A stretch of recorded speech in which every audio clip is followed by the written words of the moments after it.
And the next thing that happened was my world totally turned upside down.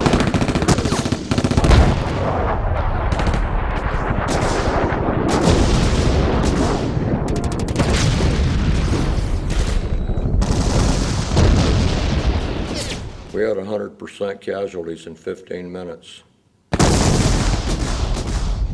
I lost my entire squad in the blink of an eye.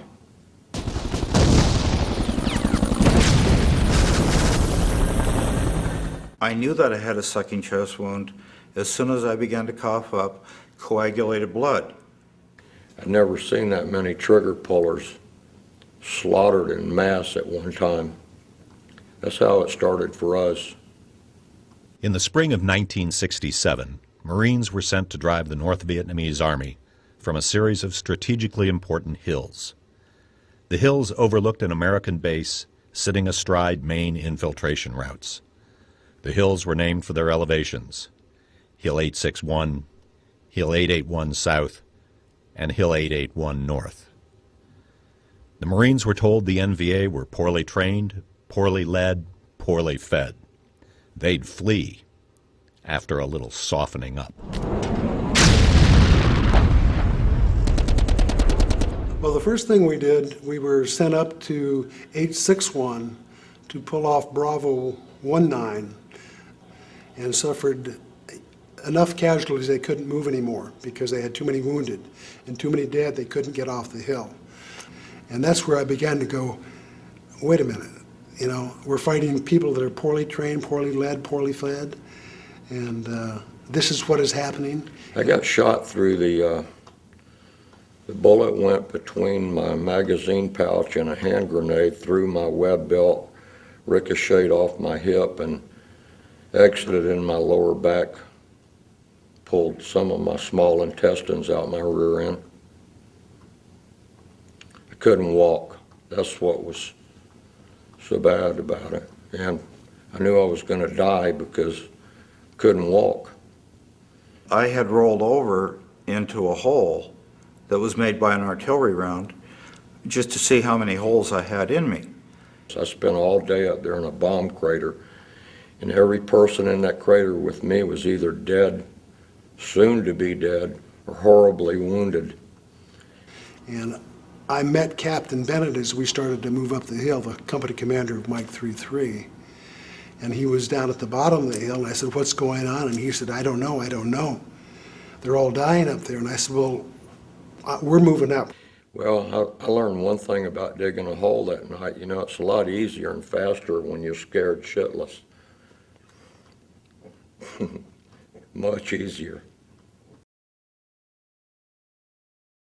I was a freelance civilian photographer who made the final assault on Hill 881 North. I accompanied a platoon run by Staff Sergeant Ruben Santos. So we went up the hill, we threw the grenades and we started moving. I designated certain people to go to the right, certain people to go to the left, and certain people to go to the middle. One of my men ran in front of me and got shot in the neck. He was bleeding profusely like you open up a water fountain in the park. So I went, I stuck my finger in his wound, and I waited for the corpsman. The first footstep on that hill was at 10:30 by 1st Platoon. About 12:30, we received an order to withdraw. And Lester Ray and I looked at one another, and we were thinking, I know that we were both thinking the same thing.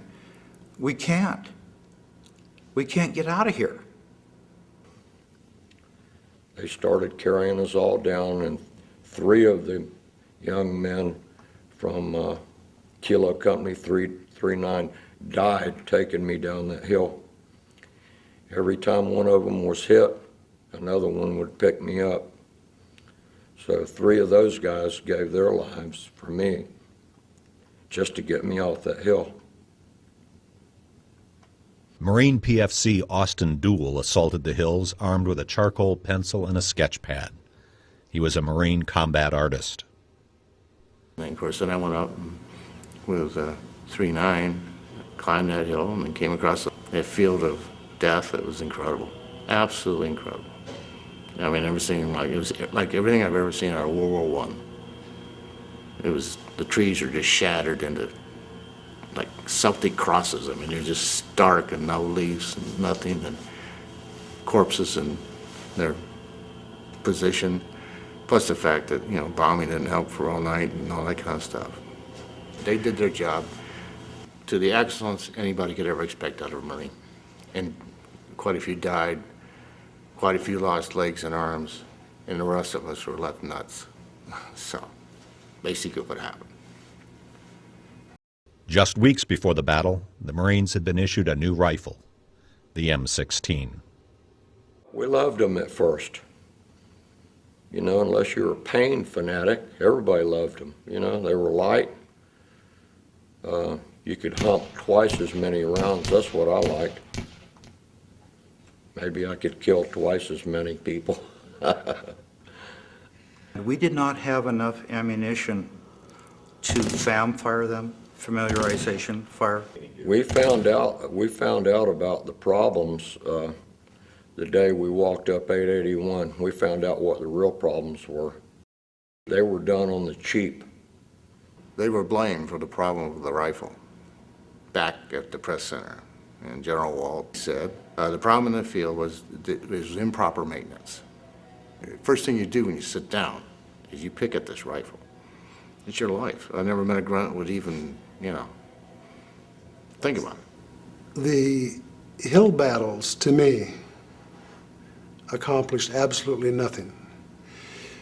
Because what we did, we went out and we took 861, and then we pulled off, and went out and took 881 south and 881 north.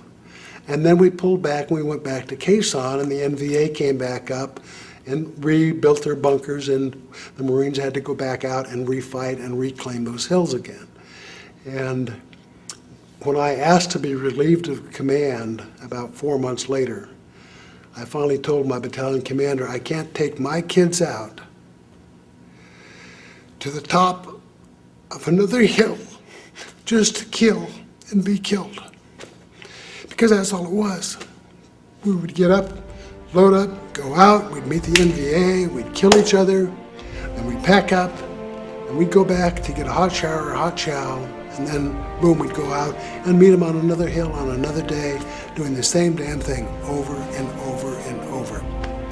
And to me, it was a waste of lives. A total waste of lives the way that it was being done.